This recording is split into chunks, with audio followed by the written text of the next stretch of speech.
আরে বৌমা, এটা কি ধরনের পোশাক পরেছো তুমি? পোশাক তো একটু ভদ্রভাবে পরতে হয় নাকি? মা, এটা তো নর্মাল, আজকালকার দিনে তো এরকম ড্রেস পরে।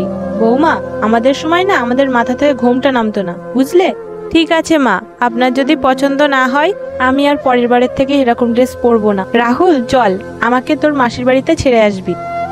আমি আমি কি করে যাব? কি করে ছেড়ে আসবি মানে? আমাদের গাড়ি আছে, গাড়িতে করে ছেড়ে আসবি। গাড়ি? কিন্তু মা, তোমাদের সময় তো আমাদের বাড়ি গাড়ি ছিল না। আরে বাবা, সময় বদলে গেছে, সময়ের সাথে সাথে তো আমাদেরও বদলানো দরকার। মা, এই কথাটা তো তোমাকে বোঝাতে চাইছি। সময় বদলে গেছে, তোমাদের সময় আলাদা ছিল আর আমাদের সময় আলাদা। এই কথাটা কেন বোঝো না তুমি?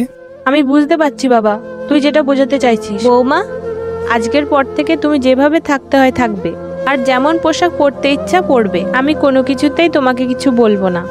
ঠিক আছে মা, থ্যাংক ইউ সো মাচ।